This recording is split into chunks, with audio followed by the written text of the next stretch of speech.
All right. Good morning, everybody. Welcome to Pax8's Microsoft Monthly Update. I am really excited to get started. We've got a lot of content as always. So let's see what we're going to go over today. All right. We've got introductions. We're going to roll through those pretty quick. You're going to hear from Ashley Moretti on some program updates. We're going to talk about Bing Chat Enterprise. Really excited to hear a little bit more about that. There's a lot of buzz out in the world right now about AI, things that are coming from Microsoft. So really excited for that section. We're going to talk about some enablement. We've got a lot of stuff coming to you as partners, such as this update. It is available on demand. Vandit's going to go into more detail about that. Last but not least, we have some other people we're going to join, and they're talking about the MSP Collective. So let's see who we have today. I am Kristen Fehrenbach. I'm your host and your Senior Director of Microsoft Go-to-Market here at Pax8.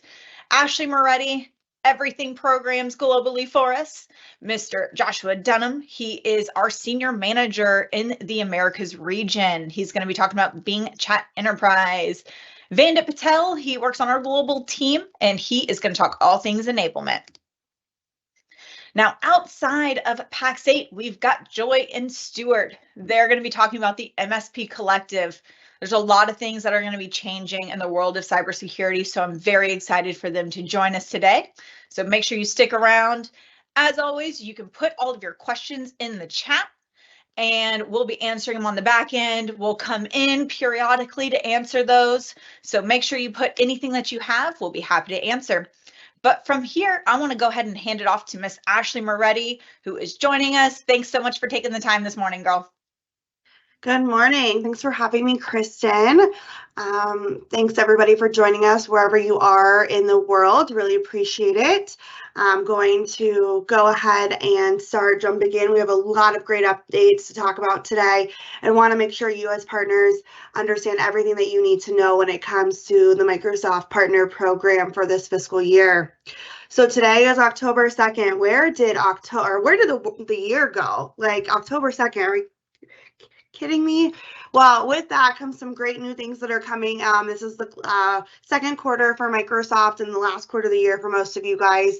And with that, yesterday was the launch of Microsoft's new FY24 CSP benefits program. So this was announced in September 1st, what the changes would be, and they all went into effect as of yesterday, October 1.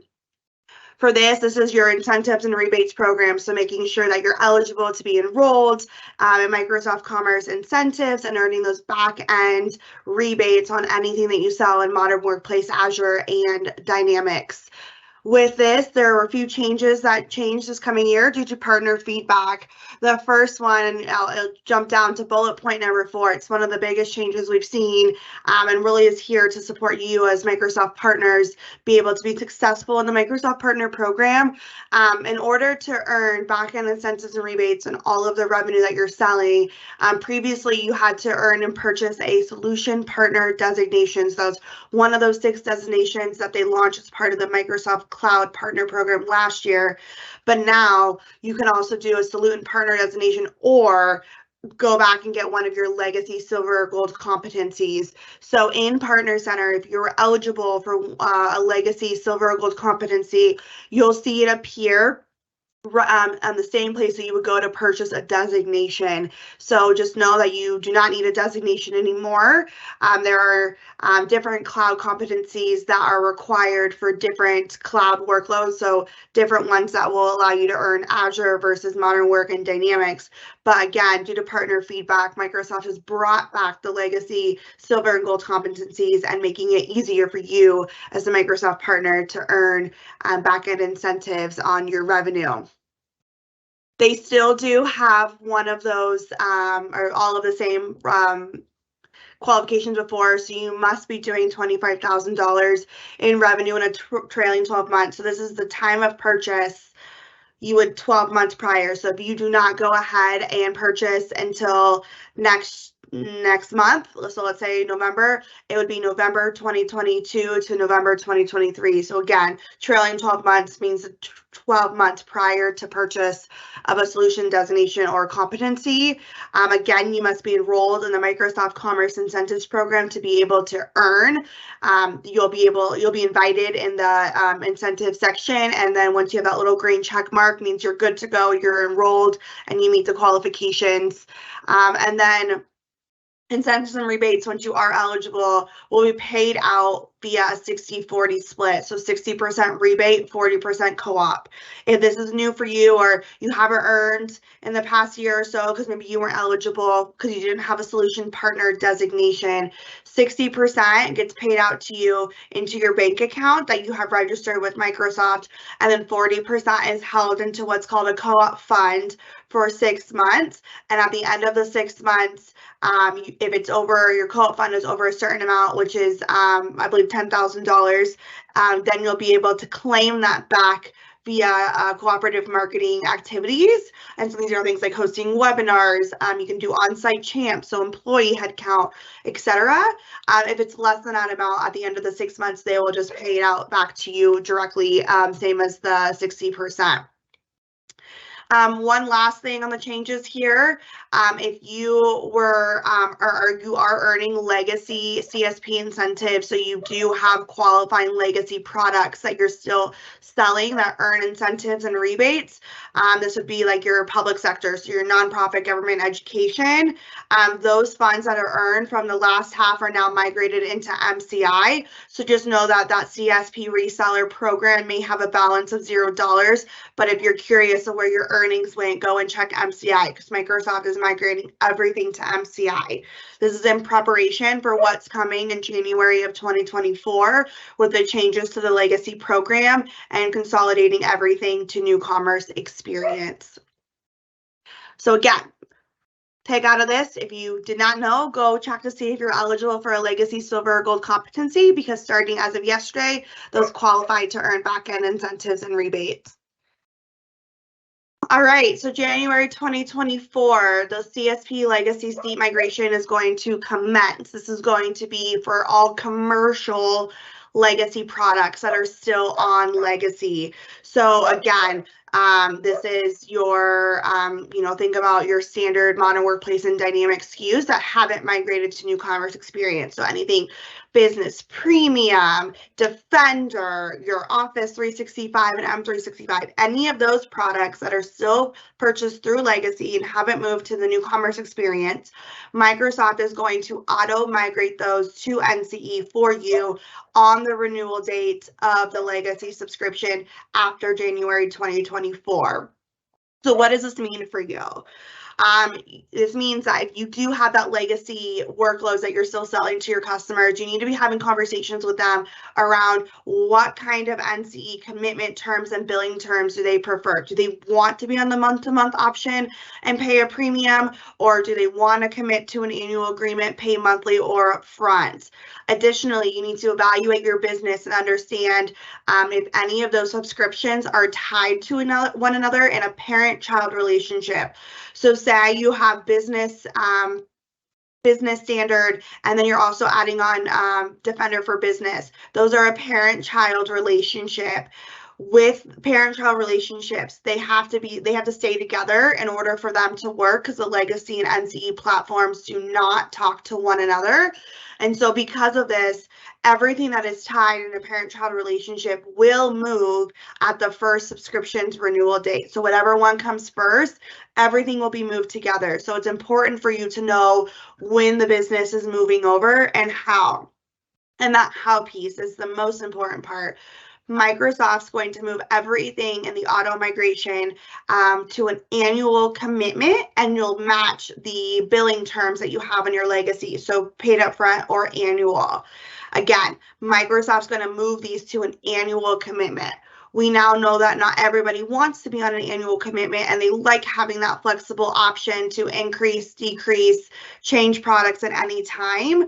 And so with that, Microsoft, if you want to do that, you want to be on a month-to-month commitment, you need to take action and move to new commerce experience before the auto migration happens. You can do this at any time, and you can go ahead into our platform and self-service and choose the upgrade path that you like and pick your commitment and billing terms. But yes, you need to make sure that you're doing this to ensure that you're meeting your customer needs. I see Kristen coming on camera. Kristen, is this about the question in the chat around does CSP go away for nonprofits? It sure is. All And if we right. could hit on nonprofits, government, and EDU all at one time, we'll probably hit whatever else somebody's probably already typing. Yes. So I said that this auto migration is only for commercial offers only. And the reason for that is because on September 26th, so just last week, Microsoft delayed the release for what we call public sector, so nonprofit, government, and EDU offers on NCE. And there is no release timeline of when those will be available. So therefore, they will not be included in the auto migration and will stay on legacy until further notice. Any other questions on this? I think we're good to go for right now. All right. If you do have any questions, please drop in the chat. Happy to answer anything after I'm done presenting. All right. Granular Delegated Admin Privilege is also known as a GDAP. So we're entering our final phase of the GDAP transition with Microsoft. So remember, all GDAP relationships with Pax8, all DAP relationships with Pax8 have been auto transitioned to GDAP in partnership with Microsoft. We did this earlier this summer and have continued to move any newly created DAP relationships to GDAP over the past couple of months. However, partners still need to ensure that their relationships with your customers are also moved to GDAP. Microsoft did have a slight delay and only offering GDAP going forward. This was a milestone previously set for last Monday, which was September 25th. However, Microsoft did move that out a couple weeks. So currently, partners are still allowed to create DAP relationships if they would like to for their customers.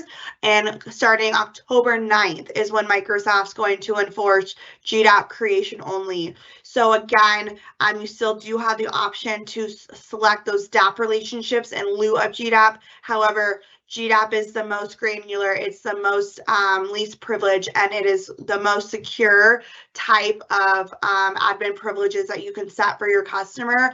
And so you really should be thinking about moving to GDAP if you're creating any new tenant relationships today or in the next couple of weeks, because it is the most secure for you. If you have any questions around what relationships Pax8 has granted for our GDAP relationships, they're over here on the right-hand screen, but know that you have the option to choose what relationships you want to establish between you and your end customer. And then I see a question in the chat. Okay, a couple. So let me just take those as well because I know Kristen's going to come on. So does Pax8 know what happens yet with GDAP relationships expire? Does the partner get an email notice to extend it? So when relationships expire, they do need to be reset. Partners should get a notification in the security center of their admin center, or partner center portal, I guess I should say. That's probably the more accurate. But know that once they expire, GDAP does not allow access in the tenant, so it shouldn't prevent anything from ordering or provisioning. It just is not going to prevent the access. So GDAP relationships, when they expire, do need to be renewed, and so know that you'll have to take action on doing that. Is there a way to prevent a customer on an annual license from transferring to another partner? Okay, so this is back to the Modern Workplace and NCE. Licenses and annual commitments are bound. So if your customer is purchasing an annual commitment from you, that is a contractual agreement. However, if partners want to, or for some reason they go buy licenses somewhere else, there's nothing stopping them. So remember, you need to make sure that your customers do realize that they are responsible for paying you for their entire commitment.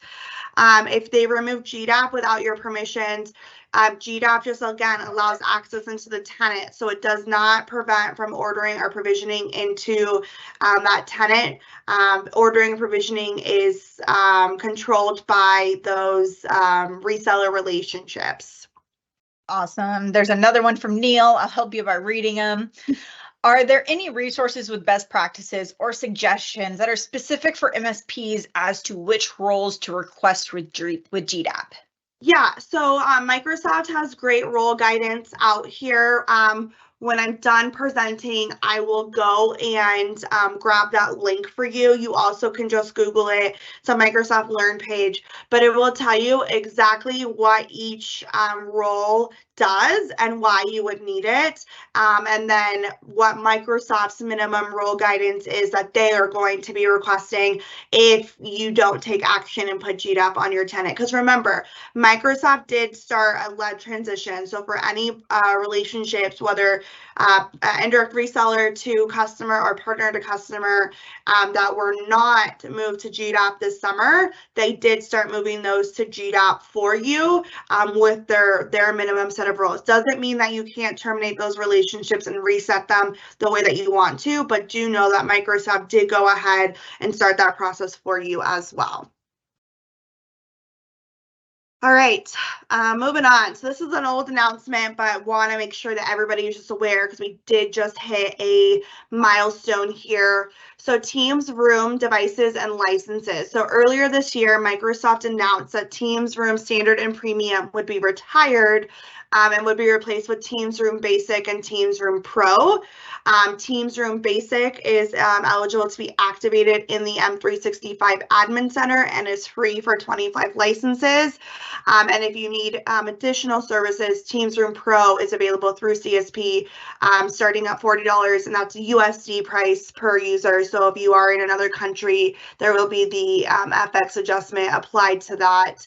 And the reason this is important to understand the different types of licensing available for your Teams Room devices is that if you were not licensing your Teams Room device properly, maybe you were using an Office 365 license instead, as of September 30th, Microsoft no longer allows that. And so any Teams Room device license that was licensed with an inappropriate or non-compliant license has been locked, and you will not be able to access that Teams Room device until you order the appropriate license. So remember, if you are in that situation, you can just go in and activate the free product, the Teams Room Basic, in the Admin Center. And then if you do need additional services, you can go into the Pax8 platform and order that Teams Room Pro device license for your services. So again, if your customer maybe calls you and says, hey, my Teams Room device isn't work, this is probably why. So I want to make sure that you guys are aware, especially because it's Monday morning or Monday afternoon for some of you, right? So this happened over the weekend. And then some other Teams announcements. So there's Teams licensing changes for Europe that went live yesterday. So on October 1, Microsoft did separate Teams from M365 and Office 365 suites in EEA in Switzerland. And so with that, customers in these regions have the option to purchase Teams separately, or if they don't need Teams, they can purchase the M365 or O365 licensing at a discounted cost because Teams has been removed. Just know that if you have customers and existing agreements on New Commerce Experience, you cannot make those changes until the agreement is up. And so at the renewal, you'll have to be able to make those changes. Existing legacy, those changes can be made today. And then just know that you can schedule these changes if you need to in the Pax8 platform or marketplace as well. I will tell you there has been an issue with the Microsoft pricing sheet since yesterday, so we're working through with Microsoft on that. So in our platform, we don't have these licenses available, but as soon as that we can, Microsoft fixes their pricing sheets, we will have these ready to go for partners who need to purchase for their customers. If you have any questions about that and you're in the European region, I am keeping your teams apprised of when the products are available. So go ahead and just reach out and let them know, and then they can notify you as soon as we get access to the licenses in the Microsoft Partner Center. And then, so just a couple of reminders in these last slides. So the Azure grant, if you are participating in the Tech for Social Impact program with Microsoft, will be updated to $2,000 USD. So just know that if you are on the Azure grant at the renewal starting yesterday, so any renewal after yesterday, the grant amount will be updated to $2,000 USD. And then for the Dynamics 365 grant, there's going to be a price increase at the renewal. So it's no longer going to be $0. It's going to increase from a free product to a paid product in the platform. And again, once you hit your renewal. So not today, it's whenever your renewal date is after October 1st. And yes, Kristen, I see you again. All right, if we could go back to Teams Room for just a moment. I wasn't quick enough to catch you, but this one's specific. So if a client is under an annual NCE and has Teams Room standard licenses, will those not work as of 9/30/2023, or will those continue to work until the annual agreement comes due, at which they need to change to Basic or Pro? Great question, and this is the ins and outs of NCE. So glad that somebody asked this. So I'm going to answer like what won't work today if they're on their own license. So today, if your Teams Room device is licensed with a non-compliant license, so that is not a Teams Room standard, Premium, Basic, or Pro. That's something else. You have a like Office 365 E3 license for some reason licensing that device. Microsoft is going to make you change that license to Teams Room Basic or Teams Room Pro. Okay, the reason Teams Room Basic and Teams Room Pro is that Standard and Premium are no longer available to purchase. It's now Basic or Pro only. Those who have annual commitment on Standard or Premium, those are still eligible licenses to be, right, they still work because they're not considered non-compliant. So you'll be able to use those until your subscription comes up for renewal. And then at the renewal, you'll need to move to either Basic or Pro. So I hope that answered the question. And thank you, Kristen. I know you guys can't see her, but I can see her when she pops up on my screen with the question. So just keep those coming, and Kristen will make sure that we go ahead and answer them. Okay, awesome. So my last slide. There's a lot of things that I'm talking about with you guys every month, and you're like, how can I stay up to date with this information? I mean, Microsoft's pushing so much out. Inbox is the way that this is going to support you. So Pax8 platform has now created an inbox center where you can identify who at your company receives what information and what information is being sent to you in your email versus what information is going to be sent in your Pax8 inbox. So again, inboxes in the platform, you can still get information sent to your email. With this, we send out a Microsoft monthly partner update, which is a newsletter. So similar to this format, but just in a newsletter every month. Our update is going out on Thursday. So if you want to make sure that you get this newsletter from my team, make sure that you are listed as a primary partner admin in the Pax8 platform and that you're set up to receive notifications from Pax8. This will allow you to get access to the newsletter, or like an email notification, I should say, that the newsletter is available. However, if you only have one primary partner admin at your company, but multiple people need access to the newsletter, anybody with Pax8 credentials who have access to log into the Pax8 marketplace or the platform can access the newsletter. And we'll go ahead and drop the links in. Just know that the newsletter has not been updated for the month of October. That will go out on Thursday, so just a few short days from now. But you can access those links at any time and find the information. So again, sign up for Pax8 Inbox today to make sure you're up to date and that you don't miss any of these major announcements that Microsoft is putting out there. And with that, I think I'm going to pass it on over to Mr. Joshua Dunham to talk about Bing Chat Enterprise. Well, thank you, Ashley, so much for kicking it over. I don't know how I'm supposed to follow that. That was an amazing update. But like Ashley said, my name is Joshua Dunham. I am the Senior Modern Work Programs Manager here at Pax8. And I'm very much so excited to bring you Bing Chat Enterprise. Now, this is a newer feature powered by Microsoft. We're going to be talking AI. So I know there is a lot of talk in the channel around AI. Copilot, when's it coming out? When can we get our hands on these new products? Well, guess what? Bing Chat Enterprise has launched. It is ready to go, and I'm excited to do a little deep dive into this brand new AI feature. So before we kind of dive into that, let's take a look at maybe some past products that have come out and revolutionized, right, the world. And how long did it take those products to reach 100,000 users? Well, as you can see, mobile phones. Do we all remember our first mobile phone? Mine was a giant brick, right? Had to put the antenna up, got it in 9th grade. It took 16 years for mobile phones to reach 100 million users. That is insane. That is too much time, right? The internet, 7 years. Crazy to think about. Now Facebook, 4.5 years. Now look at that. Look at that vertical line, right? ChatGPT took 3 months to reach 100 million users, right? This is crazy. It's no longer a gradual curve, right? It is a straight up vertical line. What's that telling all of us? People are excited about these newer AI features. They want to start utilizing them right now. They are utilizing them right now, right? And I know I get pinged every single day. When's Copilot coming out? How can I start utilizing these new AI features?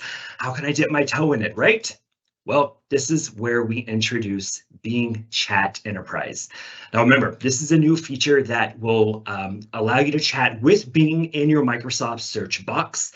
Bing Chat Enterprise is a part of the larger Microsoft 365 product family, and it is included. So currently, if you have M365 Business Premium, M365 E3, M365 E5, or even M365 Business Standard customers, you can get access to Bing Chat Enterprise.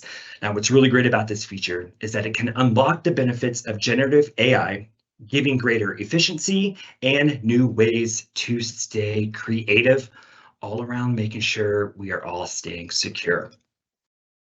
So first off, with Bing Chat Enterprise, again, you can use the power of AI to get answers, generate content, and help unlock creativity and productivity all at work. So as you can see, if you are logged into Bing Chat Enterprise with your work account, you can help generate lots of new content. So some of the things that you can do with Bing Chat Enterprise are maybe understands the implications of a decision, like what are the benefits of adapting maybe M365 Business Premium at my organization? Bing Chat is going to give you those answers. Maybe help you learn a new skill, like maybe what are top 5 things I need to know to keep my environment secure, right? How about helping you analyze greater data, or even summarize a work PDF if it's opened up in Edge, or even lastly, help you plan a business trip. Like I'm hoping to go to Spain next year. I am using Bing Chat Enterprise selfishly to determine where's the best place to go in Spain. What's the best time of year, right? Let Bing Chat Enterprise give you all of that data so that you can focus on what you're here to do, right? Be more creative, be more active, be more collaborative, put out greater product. Now that we're excited to use Bing Chat Enterprise, let's talk about maybe the security, right? When organizations and employees use generative AI services, it is very important to understand how these services handle user and chat data. That is key. Because employees' chats may contain sensitive data, Bing Chat Enterprise has the following measures in place to protect its information. First off, in case you didn't know, Bing Chat Enterprise uses Microsoft Entra ID, formerly known as Azure Active Directory, and this is used for authentication and only allows users to access it with their own work account. Again, we're making sure we are staying secure. Now, tenant and user identity information is removed from the chat data at the start of each new chat session. This information is only used to determine if the user is eligible to access Bing Chat Enterprise. That is key. Now, Microsoft doesn't retain any prompts or responses from users in Bing Chat Enterprise.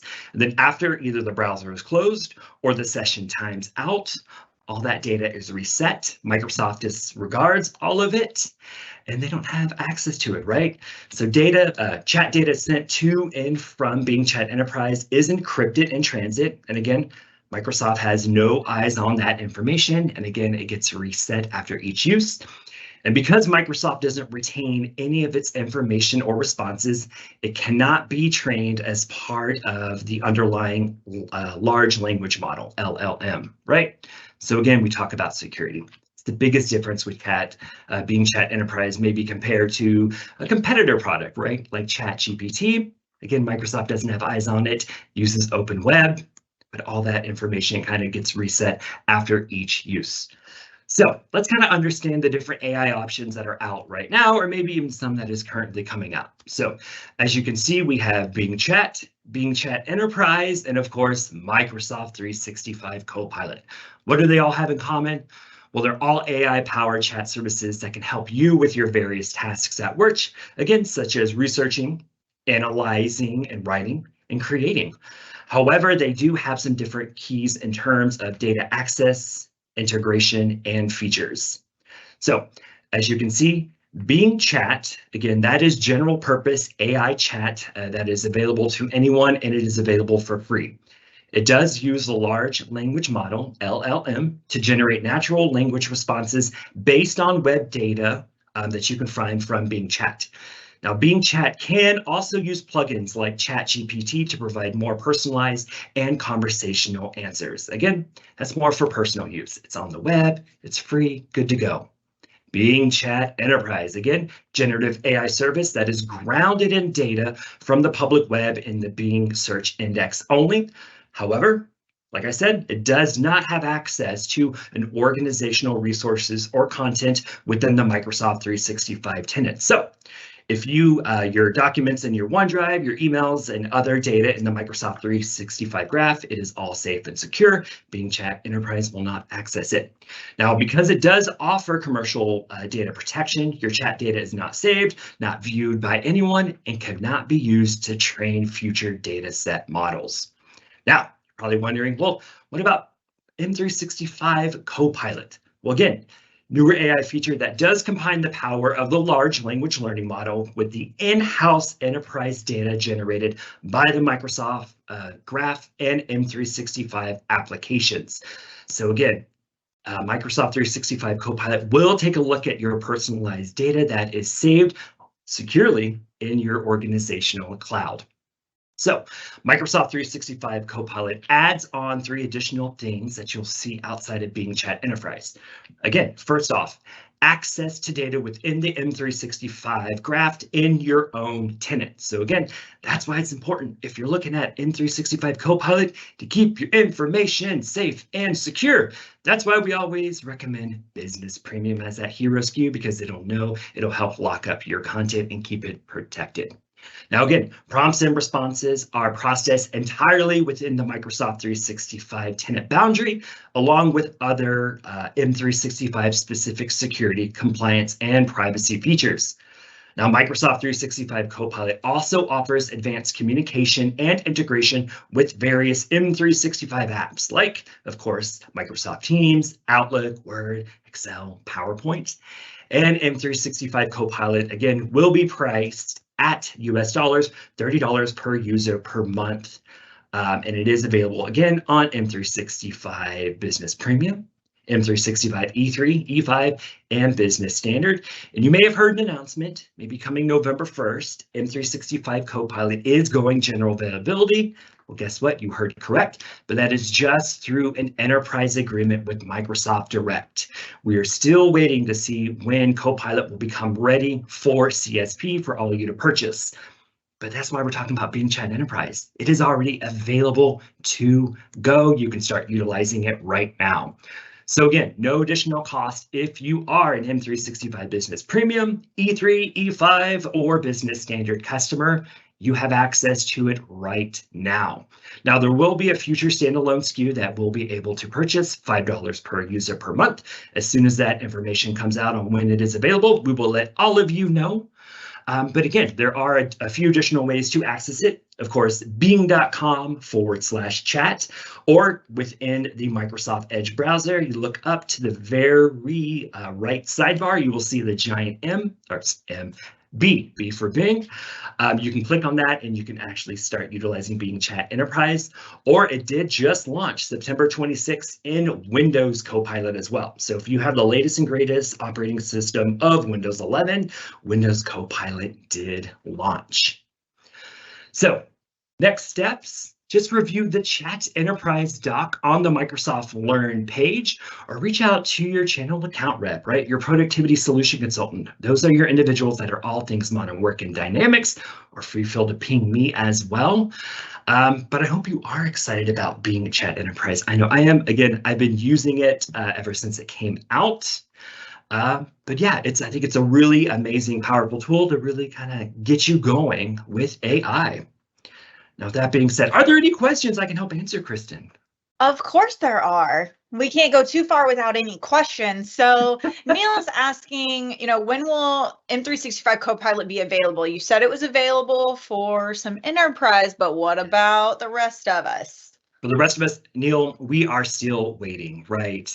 We are hoping possibly maybe after the holidays, as soon as Microsoft lets us know, you all will be the first to know. But I think that's why we're highlighting these features that are already available, right?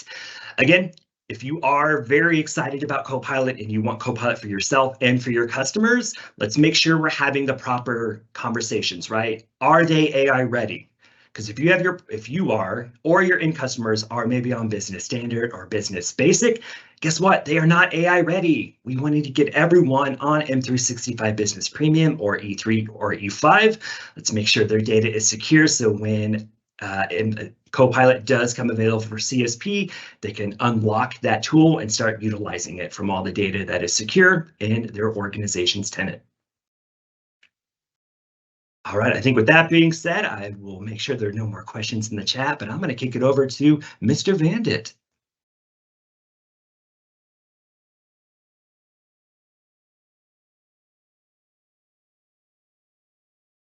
Thanks so much, Josh. Sorry, just had a little trouble just getting my screen shared. Hopefully we can all see that, but thanks again, Josh. I'm super excited to cover some of our recent enablement updates and releases that we have going on. But before I hop into what we're doing here with Pax8 and Microsoft, I just want to share the dates for Microsoft Cloud Week coming up for the rest of the year. Think of Cloud Week as a way to help you accelerate the way you learn and your learning timeline in each of the cloud solution areas when you're pursuing a solutions partner designation. These are great if you're trying to ramp up your learning journey and achieve certifications for your designations.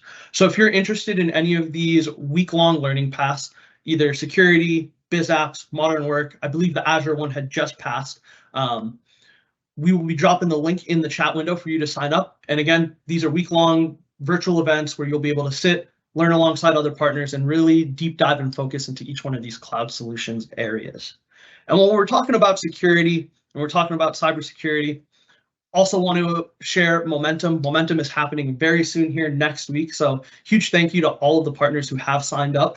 But for those of you who may not have heard about Pax8 Momentum, Momentum is a revamped new event for business leaders, technical partners, and this event really focuses and sharpens the focus on translating knowledge gained in previous Pax8 events.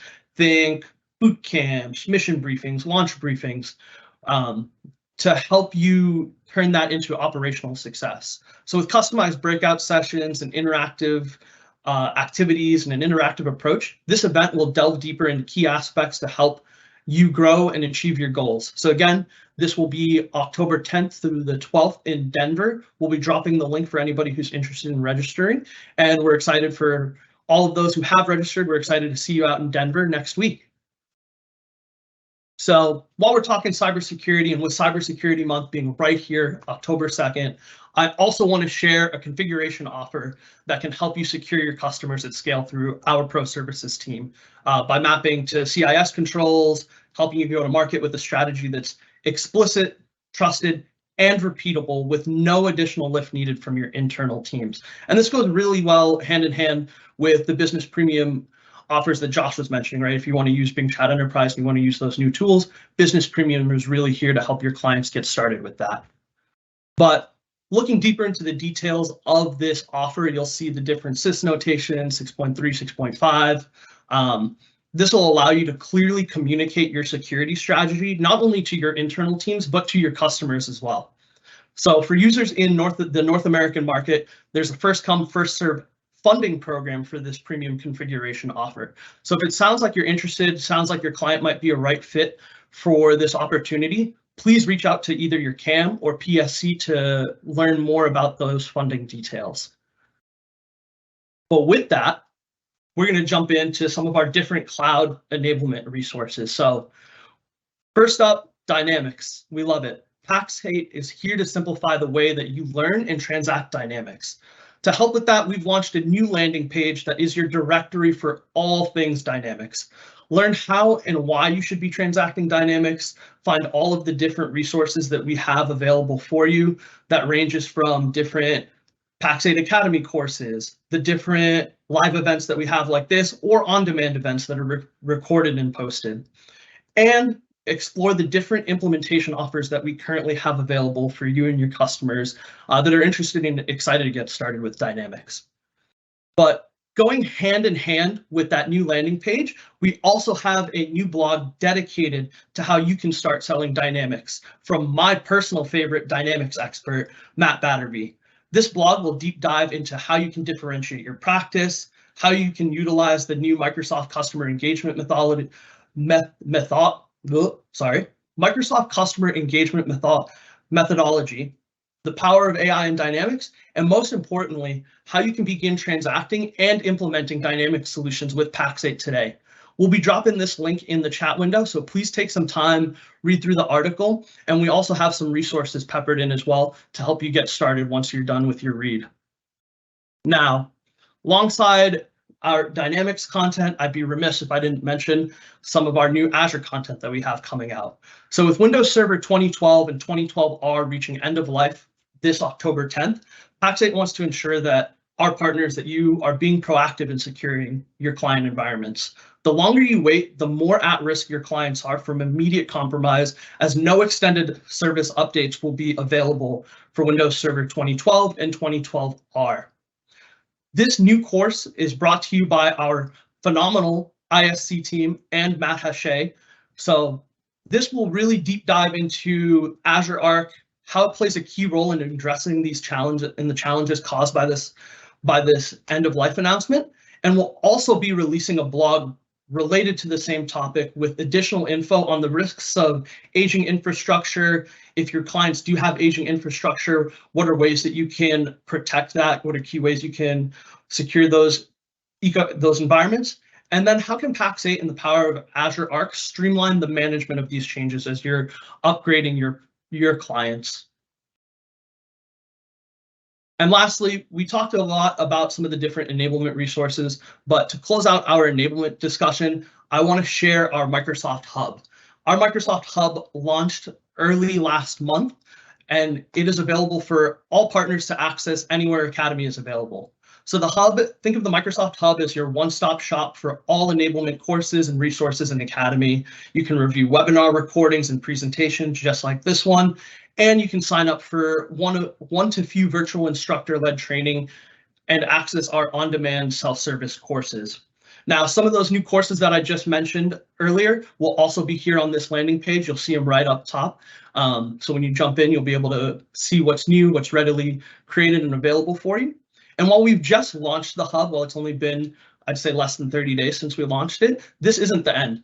So we'll be constantly adding and updating this Hub, adding new enablement resources, so it's showcasing the latest and most relevant learning materials for where you are in your growth journey. So I encourage everyone here to jump into the Microsoft Hub today if you haven't gotten a chance to already, and start taking some of those learning courses in your learning journey. But with that, I'm really excited to pass to our guests, Joy and Stuart, who are going to be deep diving into the MSP Collective and the growing needs of the defense industrial base. Joy, Stuart, I'll hand it off to you. Well, great, and thank you for inviting Joy and I to join you today. Let me just, if I can share my screen. Good morning. There we are. Perfect. And I just say that, you know, I've been involved personally in helping companies understand and satisfy government cybersecurity regulations for more years than I'd like to think. And I used to think that it was complicated and confusing until I tried to understand Microsoft licensing and product bundles.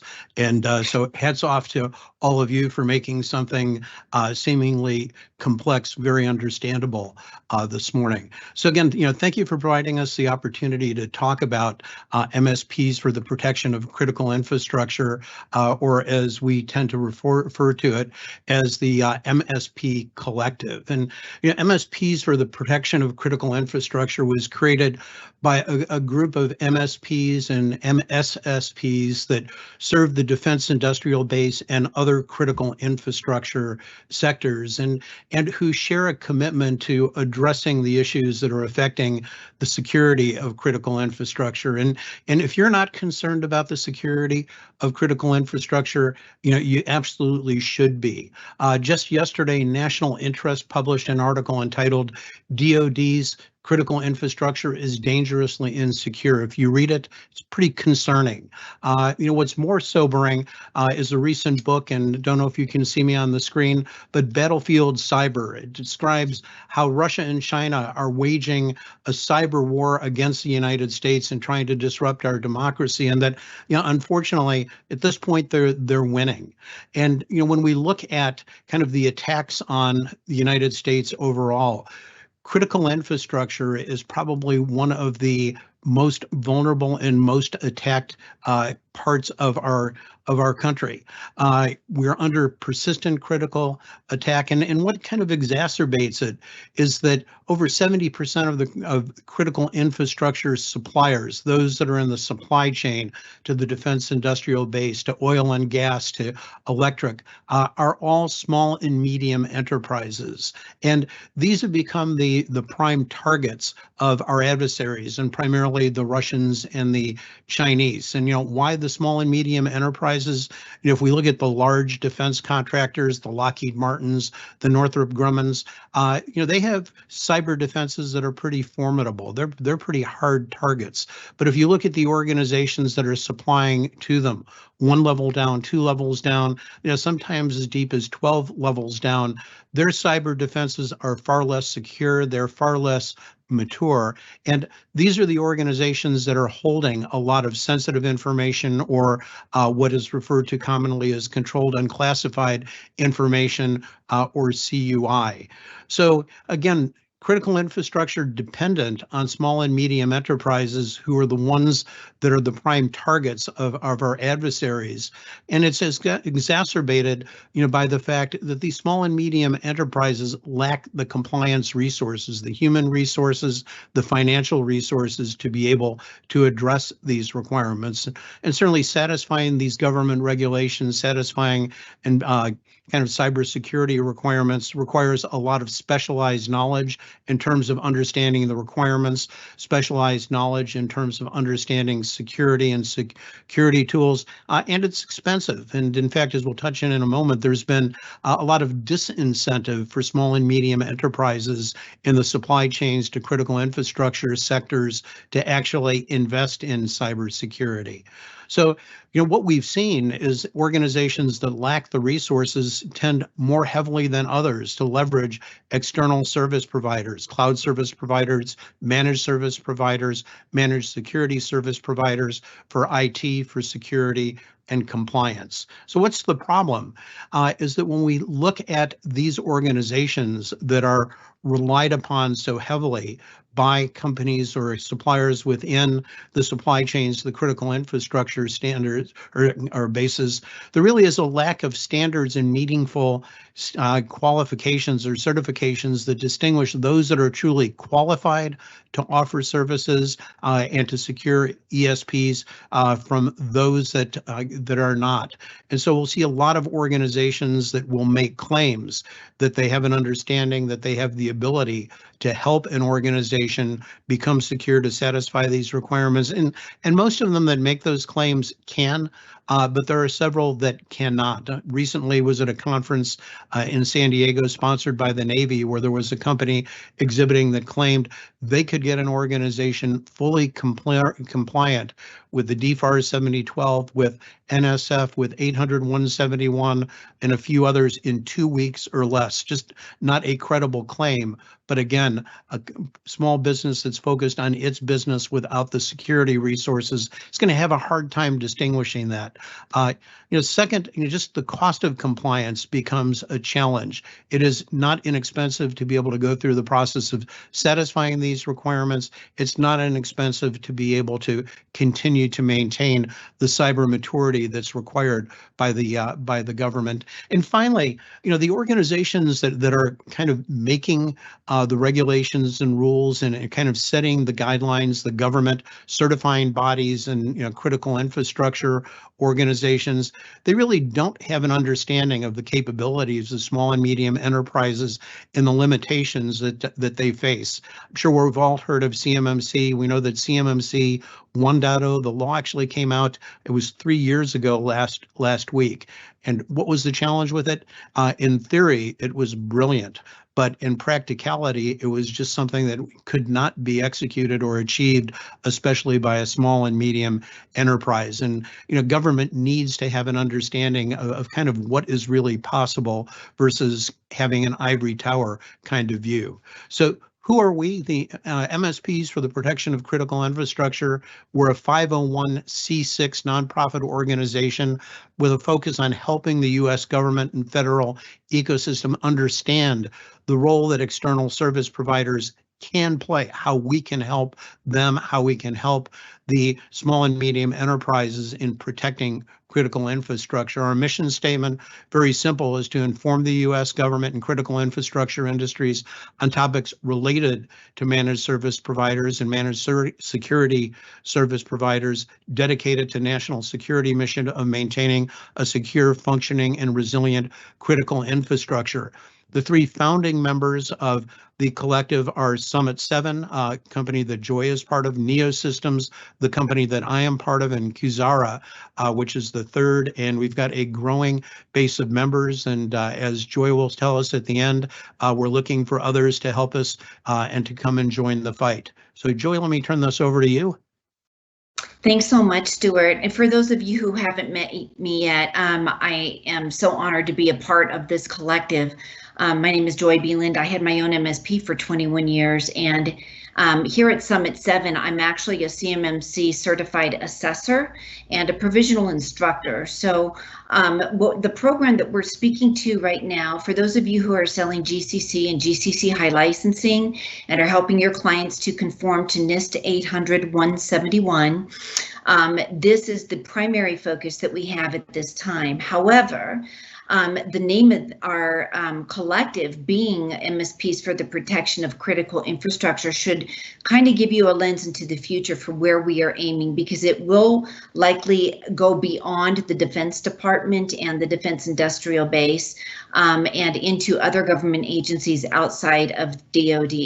The NIST 800-171 requirement in DFAR 7012 we do expect to expand beyond the Department of Defense. So what the decisions are that are being made right now as far as what is the role of these service providers are being made by individuals and government agencies who frankly are not familiar with what a managed service provider is, how they interact with the SMBs that are throughout the defense industrial base.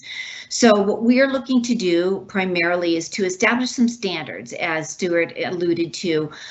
So what would be a minimum qualification for what we would term to be like an authorized or a validated MSP, MSSP, anybody that's going to be a service provider to those smaller defense industrial base organizations.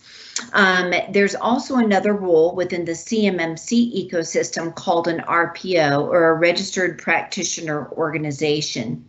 And that RPO certification currently, we're going to dive a little bit deeper into this, but a lot of MSPs also are an RPO. There's a lot of RPOs out there that are not affiliated with an MSP. And so we'd like to talk about how can we make that a meaningful role.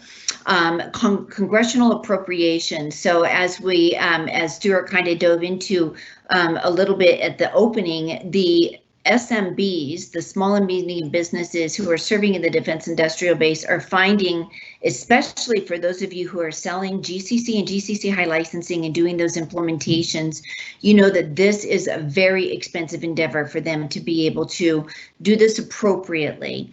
And so how do we help to support them? And then finally, what is in scope for a managed service provider? Because there are varying levels of support that we provide throughout the MSP ecosystem. I know MSPs who have, out of 100 clients, they have 2 that are in the defense industrial base. And then I know others like Summit 7 that only focus on the defense industrial base. So you could say that easily 95% of our revenue comes from the defense industrial base. And so how do we, delivering our services, be able to ascertain what would be in scope if we were to be assessed ourselves, right?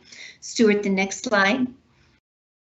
So as part of this, the standards that we are looking to explore, primarily NIST 800-171 is going to be solely focused on what we would consider the confidentiality of information, because if you look at this, the Department of Defense does not want controlled and classified information to get into the wrong hands. The DoD is not that concerned about the integrity or the availability of that information. So those of you who are familiar with the CIA triad, what we're looking at as the MSP Collective is to go beyond just the confidentiality of the data. Now, starting out, that's not our view. Starting out, we're going to be really happy to align with what looks like the requirement would be for those MSPs that are participating in the ecosystem for CMMC, to have the CMMC level 2, which is the full implementation of NIST 800-171 or the 110 controls. Now, again, that focuses just on the confidentiality of the data. As a collective, we know as MSPs, being able to focus also on the integrity of that data and the availability, for example, backups being included as what our own standard should be as an MSP serving in this role.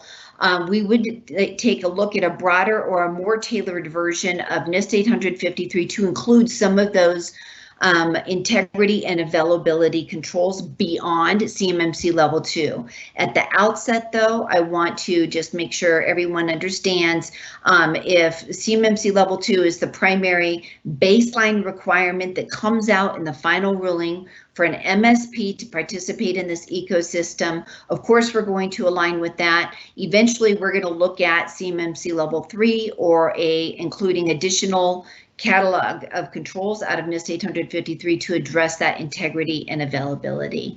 Stuart?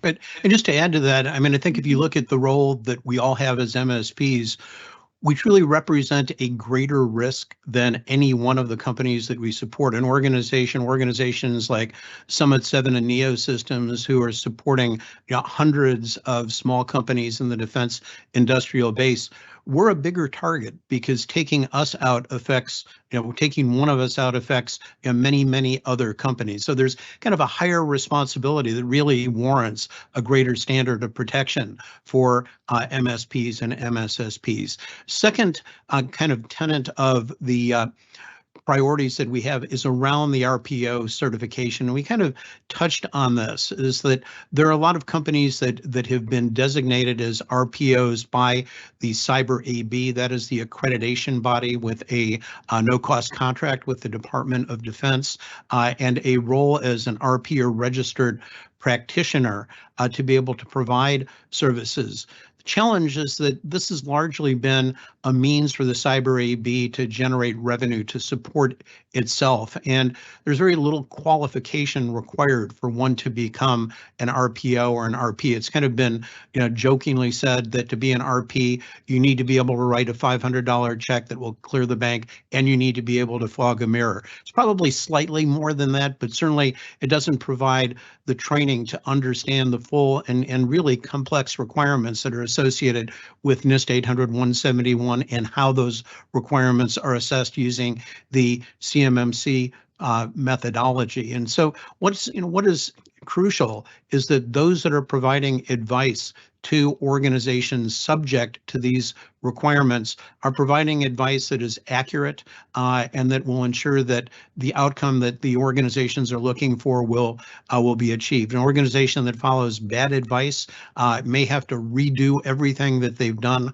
costing them time and money, and it could potentially cost them the opportunity to participate on a contract, to lose the business associated with it. And our view is that we need to establish more meaningful baselines, or kind of a good housekeeping seal of approval that's meaningful for those that are providing direction or advice to organizations subject to these individual requirements. So Joy, let me throw this back to you.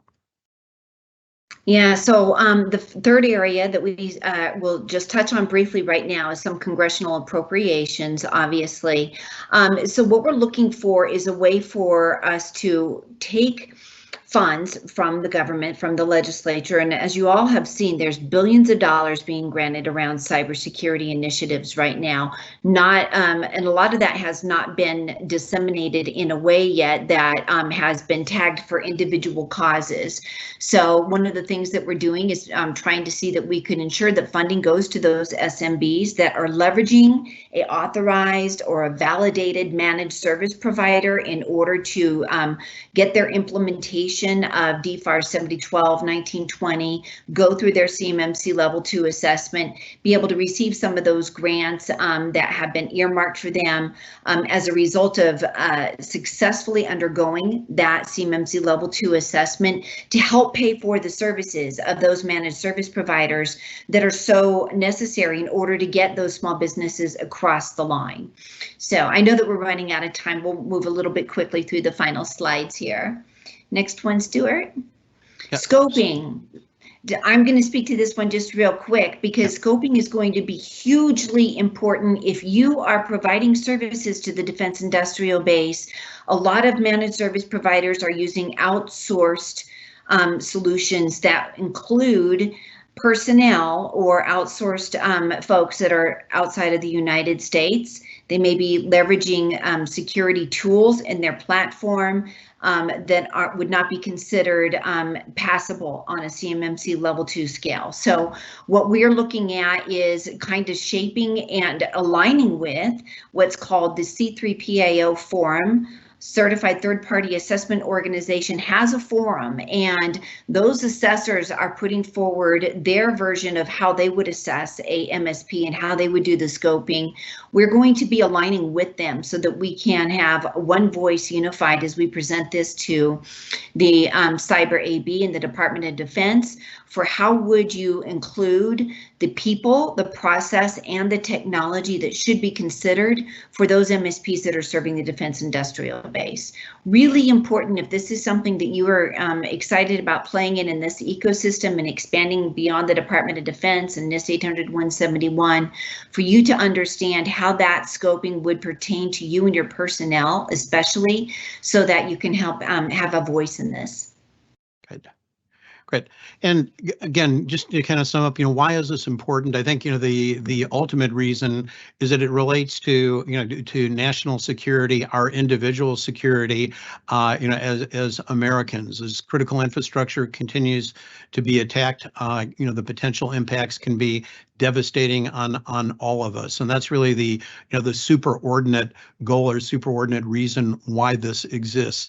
Certainly business reasons, if you are an external service provider, it ensures you're competing against others that are qualified. If you're subject to these government regulations, it'll give you the confidence that the investments that you're making are going to yield the outcome you're looking for. If you are a small and medium enterprise, this is going to ensure that your interests are going to be represented and that we're going to work on addressing the cost barrier. And finally, if you're in critical infrastructure, greater security and lower risk. Again, back to the first reason of ensuring that our nation is secure and that we're all secure as a consequence. So let me just kind of walk through the last one real quick. We're looking for others to join the fight, people who share the vision and the commitment we have. Please come and join us. There is information on our website that will talk about membership and how it is that you can participate and have a voice in this important initiative. Joy, any last words? I just want to thank Pax8. They have been super supportive of our mission and our collective for providing time to both Stuart and I. We're from competing MSPs, Stuart and I, but we are 100% aligned on this mission, and knowing that Pax8 is supporting us as well has really helped us. So we want to thank you so much for the opportunity today. All right. Well, thank you so much, Joy and Stuart. A ton of really, really great information today. I know we've gone through quite a bit, so we don't have too much more. So make sure you put in your questions. We are still here on the back end. A couple of housekeeping things. Let's go ahead and move on forward. Beyond 2024.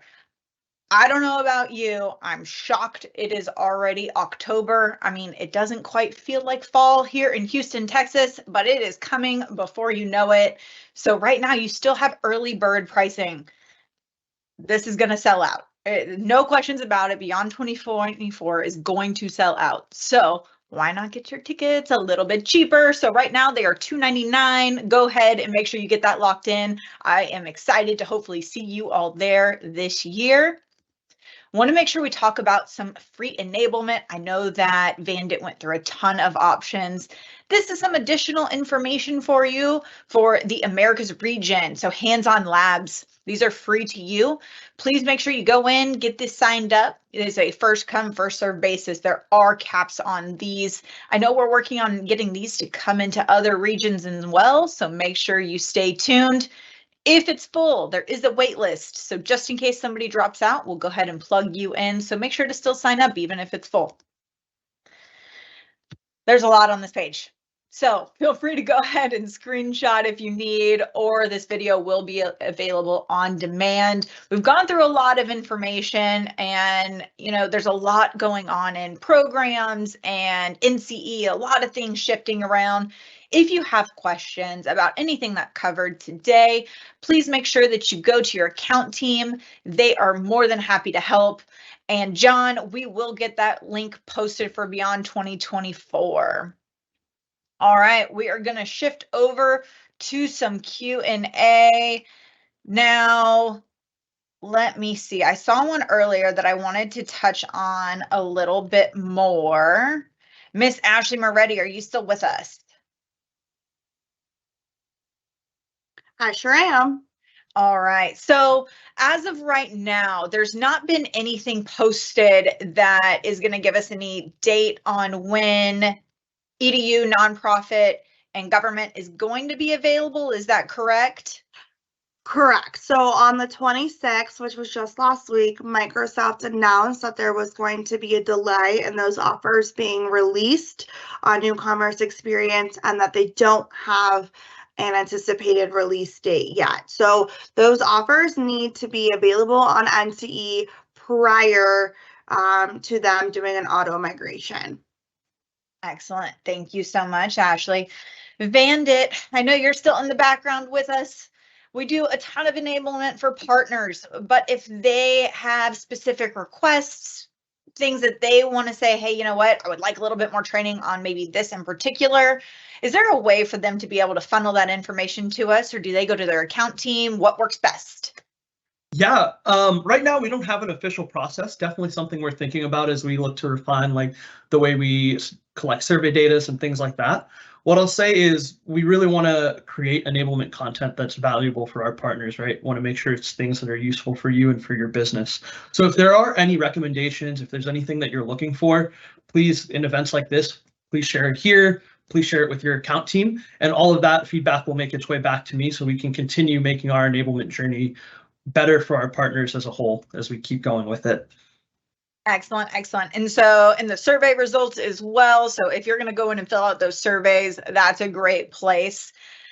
In addition, Ashley, I know I can't let you go too far because there's always some more for you. Now, if partners have feedback that we funnel into Microsoft, how does that work? Because there's a lot of changes going on, and even some things that Microsoft may be pushed back. What is the proper way for partners to get us additional information so we can champion that for them? Yeah, because regions are so different. Every region is managed by a different team at Microsoft, and then we roll up and then we have one central team as well on the corporate side. So I would suggest that you have a conversation with a member of your account team, provide that feedback. They can then provide that feedback to their Microsoft programs manager in region and can get that up the chain to the relevant Microsoft representative. So that's somebody at Microsoft who we work with in region. Additionally, they can pass that feedback to the global team, which is my team, and we can get that up to our Microsoft global representation as well. We welcome your feedback. So please, that's how we are able to advocate for you as the partner, and how we're able to influence Microsoft and get some things changed, like bringing back legacy and gold, silver and gold competencies. Excellent. Now, Stuart, if I still have you and people want to learn more about the collective, the MSP Collective, is there a place that people can go to be able to learn more about the amazing initiative that you and Joy spoke to today? Well, in fact, there is. And I did forget to mention what our URL is, but we have a website, www.mspcollective.org. And so you can find information about the collective on our website. There will be constantly additional information posted as we continue to make progress. And again, we're looking for like-minded MSPs, MSSPs to come and join the fight. It's important for all of us. I appreciate it, Stuart. I went ahead and put that in the chat for everybody. A big thank you. I mean, quite a large thing to tackle. So you and Joy and everybody else in this MSP Collective, it's been a really great pleasure to spend a little bit of time. So thank you so much for spending that today. I do see we have one more. So Vandit, let's see, from Adam, who do we reach out to if we want to take a look at the Dynamics 365 CRM tool? We've got a couple different ways for people to get to enablement. So can you give me a couple different ways they can look at it? Yes. So the first one I'm really excited about, we're working really hard with our Bam Boom team to launch a lot of new Dynamics 365 training over the next couple months. So we're hoping to have an on-demand demo available here before the year's out for our partners. But if you're looking for a demo currently, please reach out to your sales team. We have dedicated sales engineers, solutions consultants who are ready and able to hop into the tool, walk through it with you, and go through the features and the functionality.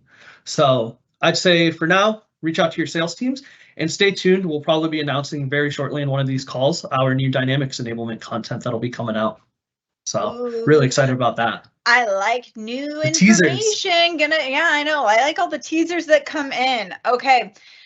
All right, everybody. Thank you so much for sticking through this call. A lot of content was covered. Please make sure that you actually go and register for the upcoming events of these, and you'll get all of the notifications.